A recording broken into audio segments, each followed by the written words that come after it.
ಅಸ್ಸಲಾಮು ಅಲೈಕುಂ ವರಹಮತುಲ್ಲಾ. ಸ್ನೇಹಿತರೆ, ಕೆಲವೊಮ್ಮೆ ಸುದ್ದಿಗಳಲ್ಲಿ ನಾವು ಓದುವ ಒಂದು ಘಟನೆ ಕೇವಲ ಒಂದು ಅಪಘಾತ ಕಥೆಯಾಗಿರುವುದಿಲ್ಲ. ಅದು ಮಾನವೀಯತೆ, ಧೈರ್ಯ ಮತ್ತು ಸಮಯ ಪ್ರಜ್ಞೆಯ ಜೀವಂತ ಉದಾಹರಣೆಗಳಾಗಿರುತ್ತದೆ. ಇಂದು ನಾವು ಹೇಳಲಿರುವ ಘಟನೆ ಕೂಡ ಅಂತಹದ್ದೇ. ಒಂದು ನೈಜ ಘಟನೆ. ದೇಶದ ರಾಜಧಾನಿ ಹೊಸ ದೆಹಲಿಯಲ್ಲಿ ನಡೆದ ಈ ಅಗ್ನಿ ದುರಂತವು ಕೆಲವೇ ಕ್ಷಣಗಳಲ್ಲಿ ಹಲವಾರು ಜನರ ಬದುಕನ್ನು ತಲೆಗೆಳಗಾಗಿಸಿತ್ತು. ಆದರೆ ಅದೇ ಸಮಯದಲ್ಲಿ ಒಬ್ಬ ಸಾಮಾನ್ಯ ಹಾಸಿಗೆ ವ್ಯಾಪಾರಿಯನ್ನು ದೇಶವೇ ನಿಜವಾದ ಹೀರೋ ಎಂದು ಕರೆಯುವಂತೆ ಮಾಡಿತು. ಆ ದಿನವೂ ಎಲ್ಲವೂ ಸಾಮಾನ್ಯವಾಗಿತ್ತು. ಹೋಟೆಲ್ನಲ್ಲಿ ತಂಗಿದ್ದ ಜನರು ತಮ್ಮ ತಮ್ಮ ಕೆಲಸಗಳಲ್ಲಿ ನಿರಂತರಾಗಿದ್ದರು.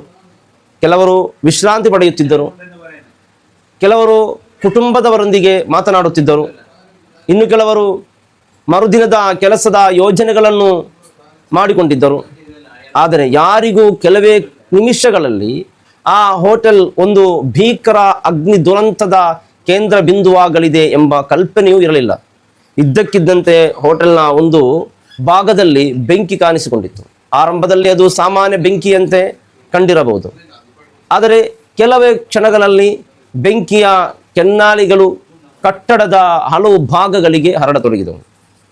ದಟ್ಟವಾದ ಕಪ್ಪು ಹೊಗೆ ಹೋಟೆಲ್ನ ದಾರಿಗಳು ಮತ್ತು ಮೆಟ್ಟಿಲುಗಳನ್ನು ಆವರಿಸಿಕೊಂಡಿತ್ತು. ಪರಿಸ್ಥಿತಿಯ ಗಂಭೀರತೆ ಜನರಿಗೆ ಅರ್ಥವಾಗುವಷ್ಟರಲ್ಲಿ ಕೆಳಗೆ ಇಳಿಯುವ ಮಾರ್ಗಗಳು ಬಹುತೇಕ ಮುಚ್ಚಿಕೊಂಡಿದ್ದವು. ಜನರು ಹೊರಬರಲು ಪ್ರಯತ್ನಿಸುತ್ತಿದ್ದರೂ ಹೊಗೆ ಮತ್ತು ಬೆಂಕಿ ಅವರ ದಾರಿಯನ್ನು ತಡೆದವು. ಉಸಿರಾಡುವುದೇ ಕಷ್ಟವಾಗುವ ಪರಿಸ್ಥಿತಿ ನಿರ್ಮಾಣವಾಯಿತು. ಕೆಲವರು ತಮ್ಮ ಕೊಠಡಿಗಳಲ್ಲೇ ಸಿಲುಕಿಕೊಂಡರು, ಇನ್ನು ಕೆಲವರು ಕಿಟಕಿಗಳ ಬಳಿ ಬಂದು ಸಹಾಯಕ್ಕಾಗಿ ಕೂಗತೊಡಗಿದರು. 2ನೇ ಮತ್ತು 3ನೇ ಮಹಡಿಗಳ ಕಿಟಕಿಗಳಿಂದ ಕೆಳಗೆ ನೋಡುತ್ತಿದ್ದ ಜನರಿಗೆ ಬದುಕು ಮತ್ತು ಸಾವಿನ ನಡುವಿನ ಅಂತರ ಕೇವಲ ಕೆಲವೇ ಕ್ಷಣಗಳಷ್ಟೇ ಉಳಿದಿತ್ತು. ಒಂದು ಕಡೆ ಬೆಂಕಿ ವೇಗವಾಗಿ ಹತ್ತಿರ ಬರುತ್ತಿತ್ತು, ಮತ್ತೊಂದು ಕಡೆ ದಟ್ಟ ಹೊಗೆ ಉಸಿರುಗಟ್ಟಿಸುತ್ತಿತ್ತು. ಕೆಳಗೆ ಇಳಿಯಲು ಸುರಕ್ಷಿತ ದಾರಿ ಇರಲಿಲ್ಲ. ಕಿಟಕಿಗಳ ಬಳಿ ನಿಂತು ಸಹಾಯಕ್ಕಾಗಿ ಕಿರುಚುತ್ತಿದ್ದ ಜನರ ಮುಖಗಳಲ್ಲಿ ಭಯ, ಆತಂಕ ಮತ್ತು ಬದುಕಬೇಕೆಂಬ ಹಂಬಲ ಸ್ಪಷ್ಟವಾಗಿ ಕಾಣುತ್ತಿತ್ತು. ರಸ್ತೆಯ ಮೇಲೆ ನಿಂತಿದ್ದ ಸ್ಥಳೀಯರು ಕೂಡ ಈ ದೃಶ್ಯವನ್ನು ನೋಡಿ ಬೆಚ್ಚಿಬಿದ್ದರು. ಏನು ಮಾಡಬೇಕು ಎಂದು ಯೋಚಿಸುವಷ್ಟರಲ್ಲಿ ಪರಿಸ್ಥಿತಿ ಇನ್ನಷ್ಟು ಗಂಭೀರವಾಗಿತ್ತು. ಮೇಲಿನ ಮಹಡಿಗಳಲ್ಲಿ ಸಿಲುಕಿಕೊಂಡಿದ್ದ ಜನರು ಕೆಲವೇ ಕ್ಷಣಗಳಲ್ಲಿ ಕಿಟಕಿಗಳಿಂದ ಜಿಗಿಯುವ ಪರಿಸ್ಥಿತಿಗೆ ತಲುಪಿದ್ದರು. ಆಗಲೇ ಈ ಕಥೆಯ ನಿಜವಾದ ಹೀರೋ ವೇದಿಕೆಗೆ ಬರುತ್ತಾರೆ. ಹೋಟೆಲ್ನ ಕೆಲ ಭಾಗದಲ್ಲೇ ಮನ್ಸೂರ್ ಕಾಟನ್ ಶಾಪ್ ಎಂಬ ಹಾಸಿಗೆ ಅಂಗಡಿಯನ್ನು ನಡೆಸುತ್ತಿದ್ದ ರಿಯಾಜುದ್ದೀನ್ ಮನ್ಸೂರ್ ಈ ದೃಶ್ಯವನ್ನು ಗಮನಿಸಿದರು. ಜನರು ಸಿಲುಕಿಕೊಂಡಿದ್ದಾರೆ, ಅವರಿಗೆ ಕೆಳಗೆ ಇಳಿಯಲು ದಾರಿ ಇಲ್ಲ, ಅವರು ಜಿಗಿಯಲೇಬೇಕಾದ ಪರಿಸ್ಥಿತಿ ಬಂದಿದೆ ಎಂಬುದು ಅವರಿಗೆ ಅರ್ಥವಾಯಿತು. ಆ ಕ್ಷಣದಲ್ಲಿ ಬಹುತೇಕ ಜನರು ತಮ್ಮ ಪ್ರಾಣದ ಬಗ್ಗೆ, ತಮ್ಮ ಆಸ್ತಿಯ ಬಗ್ಗೆ ಯೋಚಿಸಬಹುದು. ಆದರೆ ರಿಯಾಜುದ್ದೀನ್ ಮನ್ಸೂರ್ ಬೇರೆ ರೀತಿ ಯೋಚಿಸಿದರು. ಅವರು ತಮ್ಮ ಅಂಗಡಿಯಲ್ಲಿದ್ದ ನೂರಾರು ಹಾಸಿಗೆಗಳೆಲ್ಲ ಮೌಲ್ಯ ಎಷ್ಟು, ಇದರಿಂದ ವ್ಯಾಪಾರಕ್ಕೆ ಎಷ್ಟು ನಷ್ಟವಾಗುತ್ತದೆ, ನಂತರ ಏನಾಗಬಹುದು ಎಂಬ ಲೆಕ್ಕಾಚಾರ ಮಾಡಲಿಲ್ಲ. ಅವರ ಮನಸ್ಸಿನಲ್ಲಿ ಒಂದೇ ಒಂದು ಯೋಚನೆ ಇತ್ತು: ಮೇಲಿರುವ ಜನರ ಜೀವ ಹೇಗಾದರೂ ಉಳಿಯಬೇಕು.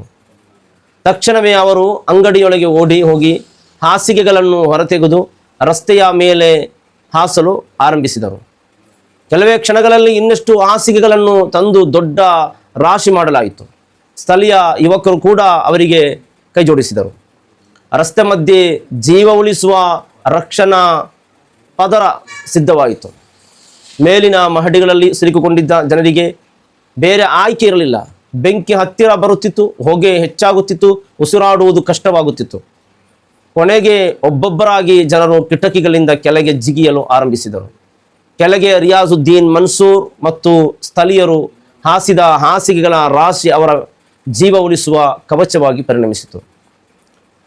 ಪ್ರತಿ ಬಾರಿ ಒಬ್ಬ ವ್ಯಕ್ತಿ ಮೇಲಿಂದ ಜಿಗಿದಾಗ ಅಲ್ಲಿದ್ದವರ ಹೃದಯ ಬಡಿತ ಹೆಚ್ಚಾಗುತ್ತಿತ್ತು.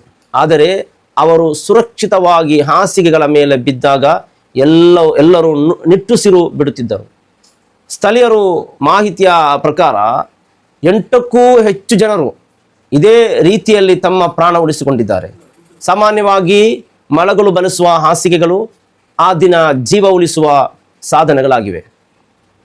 ಇದೇ ವೇಳೆ ಇನ್ನೂ ಹಲವಾರು ಸ್ಥಳೀಯ ಯುವಕರು ರಕ್ಷಣಾ ಕಾರ್ಯದಲ್ಲಿ ಭಾಗಿಯಾಗಿದ್ದರು. ಮೊಹಮ್ಮದ್ ಶುಐಬ್, ಅಮೀರ್, ಅಫ್ಜಲ್, ವಸೀಂ ರಾಜ, ವಕಾರ್ ಮನ್ಸೂರ್ ಮತ್ತು ಇಮ್ರಾನ್ ಖಾನ್ ಸೇರಿದಂತೆ ಅನೇಕರು ತಮ್ಮ ಜೀವದ ಹಂಗು ತೊರೆದು ಸಹಾಯಕ್ಕೆ ಧಾವಿಸಿದರು. ಕೆಲವರು ಜನರನ್ನು ಸುರಕ್ಷಿತ ಸ್ಥಳಕ್ಕೆ ಕರೆದೊಯ್ಯುತ್ತಿದ್ದರು, ಕೆಲವರು ಗಾಯಾಳುಗಳಿಗೆ ನೆರವಾಗುತ್ತಿದ್ದರು, ಕೆಲವರು ರಕ್ಷಣಾ ಸಿಬ್ಬಂದಿಗೆ ಸಹಾಯ ಮಾಡುತ್ತಿದ್ದರು. ಆಸ್ಪತ್ರೆಯಲ್ಲಿ ಕೆಲಸ ಮಾಡುತ್ತಿದ್ದ ವಸೀಂ ರಾಜ ಎಂಬುವರು ಪೊಲೀಸರೊಂದಿಗೆ ಸೇರಿ ನೆಲಮಹಡಿಯ ಕಿಟಕಿಯ ಗ್ರಿಲ್ ಕತ್ತರಿಸಿ ಒಳಗೆ ಪ್ರವೇಶಿಸಿ ಸಿಲುಕಿಕೊಂಡವರನ್ನು ಹೊರತೆಗೆದು ಸಹಾಯ ಮಾಡಿದರೆಂಬ ಮಾಹಿತಿಯು ಲಭ್ಯವಾಗಿದೆ. ಪರಿಸ್ಥಿತಿ ಅತ್ಯಂತ ಅಪಾಯಕಾರಿ ಆಗಿದ್ದರೂ ಯಾರೂ ಹಿಂದೆ ಸರಿಯಲಿಲ್ಲ. ಬೆಂಕಿಯ ನಡುವೆ ಮಾನವೀಯತೆ ತನ್ನ ಅತ್ಯಂತ ಸುಂದರ ರೂಪವನ್ನು ಪ್ರದರ್ಶಿಸಿತು. ಒಂದು ಕಡೆ ಅಗ್ನಿ ದುರಂತ ಜನರನ್ನು ಭಯಭೀತರನ್ನಾಗಿಸುತ್ತಿದ್ದರೆ, ಮತ್ತೊಂದು ಕಡೆ ಸಾಮಾನ್ಯ ಜನರು ಅಸಾಮಾನ್ಯ ಧೈರ್ಯ ತೋರಿಸುತ್ತಿದ್ದರು. ರಿಯಾಜುದ್ದೀನ್ ಮನ್ಸೂರ್ ಅವರ ಅಂಗಡಿಗೆ ಈ ಕಾರ್ಯದಿಂದ ನಷ್ಟವಾಗಿರಬಹುದು, ನೂರಾರು ಹಾಸಿಗೆಗಳು ಹಾಳಾಗಿರಬಹುದು, ವ್ಯಾಪಾರಕ್ಕೆ ಹೊಡೆತ ಬಿದ್ದಿರಬಹುದು. ಆದರೆ ಅವರ ಮಾತು ತುಂಬ ಸರಳವಾಗಿತ್ತು. ವ್ಯಾಪಾರ ಮತ್ತೆ ಮಾಡಬಹುದು, ಆದರೆ ಜೀವ ಹೋದರೆ ಮರಳಿ ತರುವುದಕ್ಕೆ ಸಾಧ್ಯವಿಲ್ಲ. ಇದೇ ಕಾರಣಕ್ಕೆ ಇಂದು ಸಾಮಾಜಿಕ ಜಾಲತಾಣಗಳಲ್ಲಿ ಸಾವಿರಾರು ಜನರು ಅವರನ್ನು ನಿಜವಾದ ಹೀರೋ ಎಂದು ಕೊಂಡಾಡುತ್ತಿದ್ದಾರೆ. ಯಾಕೆಂದರೆ ಅವರು ಉಳಿಸಿದ್ದು ಕೇವಲ 8 ಜನರ ಜೀವವಲ್ಲ, ಅವರು ಉಳಿಸಿದ್ದು 8 ಕುಟುಂಬಗಳ ಸಂತೋಷ, 8 ಮನೆಗಳ ಭವಿಷ್ಯ, 8 ತಾಯಂದಿರ ಕಣ್ಣೀರು, 8 ಕುಟುಂಬಗಳ ಬದುಕಿನ ಬೆಳಕು. ಇಂದಿನ ಕಾಲದಲ್ಲಿ ಧರ್ಮ, ಜಾತಿ, ಭಾಷೆ, ರಾಜಕೀಯ ಮತ್ತು ಭಿನ್ನ ಅಭಿಪ್ರಾಯಗಳ ಬಗ್ಗೆ ಸಾಕಷ್ಟು ಚರ್ಚೆಗಳು ನಡೆಯುತ್ತಿವೆ. ಆದರೆ ಸಂಕಷ್ಟ ಸಮಯದಲ್ಲಿ ಒಬ್ಬ ಮನುಷ್ಯ ಇನ್ನೊಬ್ಬ ಮನುಷ್ಯನಿಗಾಗಿ ನಿಲ್ಲುವುದೇ ನಿಜವಾದ ಮಾನವೀಯತೆ ಎಂಬುದನ್ನು ಈ ಘಟನೆ ಮತ್ತೊಮ್ಮೆ ಸಾಬೀತುಪಡಿಸಿದೆ. ಬೆಂಕಿಯ ಕೆನ್ನಾಲಿಗಳು ಜನರ ಬದುಕನ್ನು ನಾಶ ಮಾಡಲು ಬಂದಿದ್ದು, ಆದರೆ ಅದೇ ಸಮಯದಲ್ಲಿ ಒಬ್ಬ ಹಾಸಿಗೆ ವ್ಯಾಪಾರಿ ಮತ್ತು ಕೆಲವು ಸ್ಥಳೀಯ ಯುವಕರು ಮಾನವೀಯತೆ ಆ ಬೆಂಕಿಗಿಂತಲೂ ದೊಡ್ಡ ಶಕ್ತಿಯಾಗಿ ನಿಂತಿತ್ತು. ಅದಕ್ಕಾಗಿ ಇಂದು ಹೊಸ ದೆಹಲಿಯಲ್ಲಿ ಈ ಅಗ್ನಿ ದುರಂತವನ್ನು ಜನರು ಕೇವಲ ಒಂದು ಅಪಘಾತವಾಗಿ ನೆನಪಿಸಿಕೊಳ್ಳುವುದಿಲ್ಲ, ಬದಲಾಗಿ ಸಂಕಷ್ಟ ಸಮಯದಲ್ಲಿ ತನ್ನ ಆಸ್ತಿಗಿಂತ ಮನುಷ್ಯನ ಜೀವವನ್ನು ದೊಡ್ಡದಾಗಿ ಕಂಡ ರಿಯಾಜುದ್ದೀನ್ ಮನ್ಸೂರ್ ಎಂಬ ಸಾಮಾನ್ಯ ವ್ಯಾಪಾರಿಯ ಅಸಾಮಾನ್ಯ ಮಾನವೀಯತೆಯ ಕಥೆಯಾಗಿ ನೆನಪಿಸಿಕೊಳ್ಳುತ್ತಾರೆ. ಈ ಘಟನೆ ನಮಗೆಲ್ಲರಿಗೂ ಒಂದು ಪಾಠ ಕಲಿಸುತ್ತದೆ. ಹೀರೋ ಆಗಲು ದೊಡ್ಡ ಹುದ್ದೆ, ಅಪಾರ ಹಣ ಅಥವಾ ವಿಶೇಷ ಅಧಿಕಾರ ಬೇಕಾಗಿಲ್ಲ. ಸರಿಯಾದ ಸಮಯದಲ್ಲಿ ಇನ್ನೊಬ್ಬರ ಜೀವ ಉಳಿಸಲು ಮುಂದೆ ಬರುವ ಹೃದಯ ಇದ್ದರೆ ಸಾಕು. ಅದಕ್ಕಾಗಿಯೇ ಇಂದು ಸಾವಿರಾರು ಜನರು ಒಂದೇ ಮಾತು ಹೇಳುತ್ತಿದ್ದಾರೆ: ಅಗ್ನಿ ದುರಂತದ ನಿಜವಾದ ಹೀರೋ ಅಗ್ನಿಶಾಮಕ ವಾಹನ ಬರುವ ಮುನ್ನವೇ ಜನರ ಜೀವ ಉಳಿಸಲು ಧಾವಿಸಿದ ಆ ಹಾಸಿಗೆ ವ್ಯಾಪಾರಿ ರಿಯಾಜುದ್ದೀನ್ ಮನ್ಸೂರ್ ಎಂದು. ಅಲ್ಲಾಹು ಸುಬ್ಹಾನಹು ವ ತಆಲಾ ಎಲ್ಲ ಅಪಘಾತಗಳಿಂದ ರಕ್ಷಣೆ ನೀಡಲಿ. ಅಸ್ಸಲಾಮು ಅಲೈಕುಂ ವರಹಮತುಲ್ಲಾಹಿ ವಬರಕಾತು.